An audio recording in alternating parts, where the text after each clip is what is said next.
নারায়ণগঞ্জ শহরের চাষারায় অবস্থিত হকার্স মার্কেটে ভয়াবহ অগ্নিকাণ্ডে অন্তত ৩০টি দোকান পুড়ে ছাই হয়ে গেছে। শুক্রবার সকাল ৬টার দিকে এই অগ্নিকাণ্ডের ঘটনা ঘটে। বিস্তারিত থাকছে মনিরুল ইসলাম মনিরের তথ্যচিত্রে। খবর পেয়ে ফায়ার সার্ভিসের ৩টি ইউনিট ঘটনাস্থলে পৌঁছে প্রায় আধা ঘন্টার চেষ্টায় আগুন নিয়ন্ত্রণে আনে। আগুন নেভাতে গিয়ে ফায়ার সার্ভিসের ৫ জন কর্মী আহত হন। তাদের প্রাথমিক চিকিৎসা দেওয়া হয়েছে। পুলিশ ও স্থানীয় সূত্রে জানা যায়, একটি দোকান থেকে আগুনের সূত্রপাত হয় এবং মুহূর্তের মধ্যেই তা আশেপাশে ছড়িয়ে পড়ে। পোশাক, জুতা, কনফেকশনারি ও ব্যাটারি দোকান সহ নানা মালামাল সম্পূর্ণ পুড়ে যায়। আগুনে প্রায় কোটি টাকার ক্ষয়ক্ষতি হয়েছে বলে ধারণা করা হচ্ছে।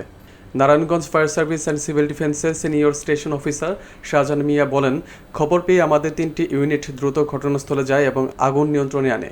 প্রায় ৩০টি দোকান পড়ে গেছে। আগুন লাগার সঠিক কারণ ও ক্ষয়ক্ষতির পরিমাণ তদন্ত শেষে বলা যাবে।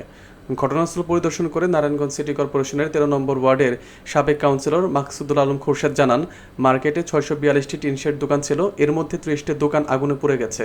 এতে ব্যবসায়ীদের মারাত্মক ক্ষতি হয়েছে। আপনারা দেখছেন যে আশেপাশে আরো অনেক দোকান ছিল, তো এই দোকানগুলো এটা আমাদের একটা অ্যাচিভমেন্ট, আমরা রক্ষা করতে পেরেছি আর কি। সর্বোপরি এখানে আমরা এসে দেখি যে সকালবেলা তো হঠাৎ করেই চতুর্দিকে আগুন, কোথায় থেকে আগুনের সূত্রপাত এই মুহূর্তে বলা যাচ্ছে না। আমরা একটু সবার স্টেটমেন্ট নেই বা আশেপাশে যারা ছিল প্রাথমিক যারা দেখেছে প্রত্যক্ষদর্শী তাদের সাথে কথা বলে জানা যাবে আর কি। ক্ষয়ক্ষতির পরিমাণও এই মুহূর্তে জানা যাবে না। আমাদের কোনো শ্রমিক আহত নিহত নেই। আমরা আধা ঘন্টার মধ্যে আগুনটাকে নিয়ন্ত্রণে নিয়ে আসি।